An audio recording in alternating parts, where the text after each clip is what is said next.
de rétablir au cours de mon mandat la paix et la sécurité là où elles sont compromises et de les consolider là où elles existent. Sitôt dit, sitôt fait, j'ai sans délai et de bonne foi commencé à développer, notamment avec tous nos 9 pays voisins, une diplomatie de proximité en vue d'établir avec eux des relations de coopération franches, transparentes et de caractère gagnant-gagnant.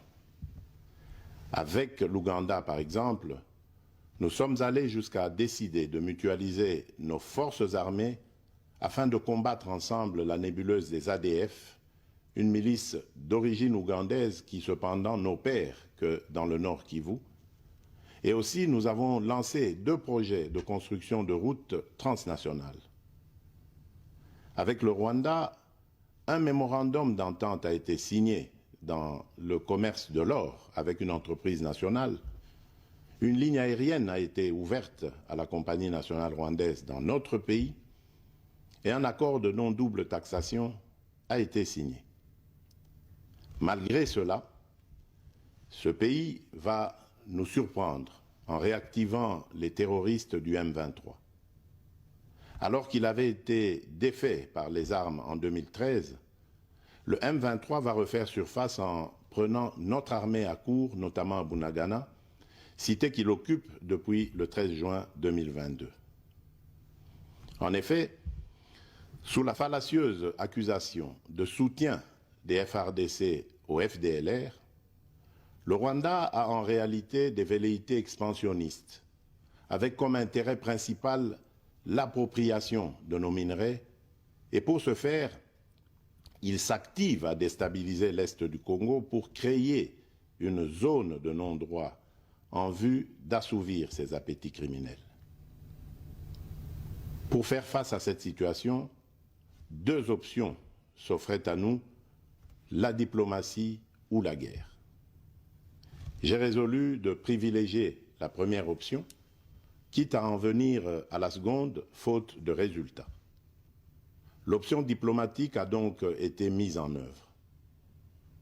C'est ici l'occasion pour nous de rappeler que notre attachement à la recherche de la paix par des voies pacifiques n'est aucunement un signe de faiblesse, moins encore un aveu d'une incapacité de notre pays à s'inscrire dans une logique de guerre totale contre tous ceux qui continuent à abuser de notre patience, mais plutôt une expression de notre culture de paix et de notre identité légendaire de peuple hospitalier.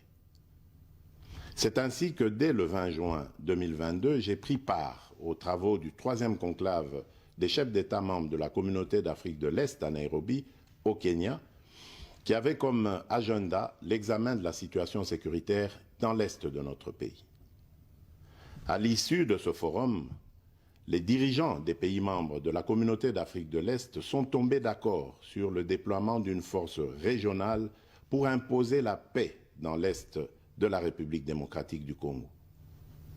Le sommet a appelé à une cessation immédiate de toutes les hostilités à l'Est de notre pays et a demandé à tous les groupes armés, tant étrangers que locaux, à déposer les armes immédiatement et sans condition et à s'engager dans le processus politique. Le 6 juillet 2022, j'ai accepté de rencontrer à nouveau le président du Rwanda, cette fois à Luanda, sous l'égide du président Joao Lourenço, sous couvert de la Conférence internationale des régions des Grands Lacs africains, la CIRGL. Il en est sorti une feuille de route qui stipule entre autres objectifs normaliser les relations politiques et diplomatiques entre la République démocratique du Congo et le Rwanda. Et pour y parvenir, la première action retenue, arrêt des hostilités et retrait du M23 des positions occupées conformément au communiqué final de Nairobi. Une fois de plus, aucune avancée sur le terrain de la paix attendue par notre population n'a été observée. La dernière activité diplomatique en date a été la rencontre avec le président Paul Kagame autour du président français Emmanuel Macron et à l'initiative de ce dernier, en marge de l'Assemblée générale des Nations unies à New York. Ici également, pour l'essentiel, il a été acté le principe d'un cessez-le-feu immédiat et du retrait inconditionnel du M23 des positions qu'il occupe, toujours sans résultat tangible sur le terrain. Mes chers compatriotes, comme vous pouvez le constater, malgré notre investissement et les efforts fournis dans cette optique, la paix et la sécurité ne sont pas au rendez-vous.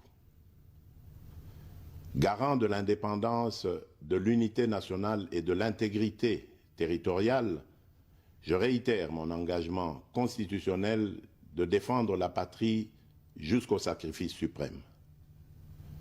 Mes très chers compatriotes, ne doutons jamais qu'ensemble réfléchis et engagés, nous puissions changer le monde.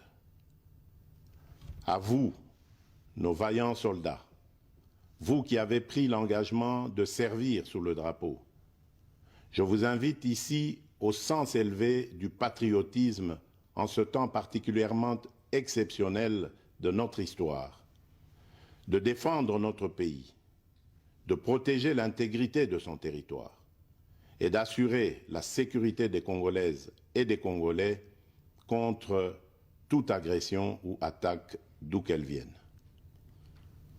À vous, mes très chers compatriotes, la guerre qui nous est imposée par nos voisins exige de chacun de nous des sacrifices. C'est le moment de taire nos divergences politiques pour défendre tous rassemblés notre mère patrie. Notre histoire et notre marche commune ont sans cesse démontré que, loin de s'effondrer, notre nation et son peuple ont toujours relevé ce genre de défis et nous en sommes toujours sortis victorieux.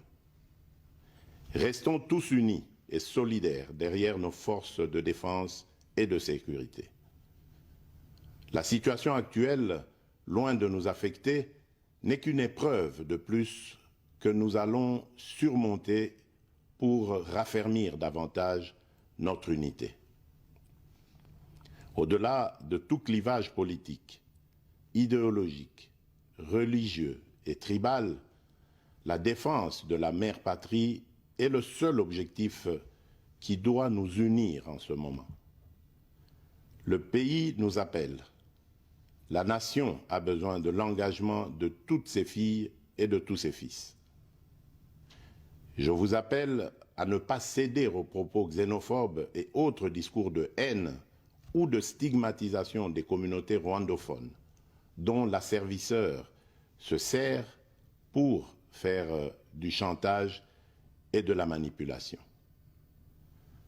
Tout acte allant dans ce sens sera sévèrement puni. En réponse à la forte demande de la jeunesse, j'invite celle-ci à s'organiser en groupe de vigilance en vue d'appuyer et d'accompagner et de soutenir nos forces armées, nos forces de défense dans l'accomplissement de leur noble mission. C'est ici l'occasion de mettre en garde tous les traîtres civils ou militaires et autres brebis galeuses qui servent les intérêts de l'ennemi. Ils seront exposés à la rigueur de la loi en ayant le juste châtiment que mérite ce genre de comportement. En outre, tout en renouvelant mon appel lancé à nos jeunes qui en ont la vocation de s'enrôler massivement dans nos forces armées. Je réitère l'instruction faite au chef d'état-major général d'accélérer à cet effet la mise en place de centres de recrutement à travers les 26 provinces que compte notre pays. Chers compatriotes, nous devons ensemble avoir conscience que nul autre que nous-mêmes ne viendra sauver notre nation et que cela exige de chacun de nous une mobilisation tous azimuts. Que Dieu bénisse la République démocratique du Congo. Je vous remercie.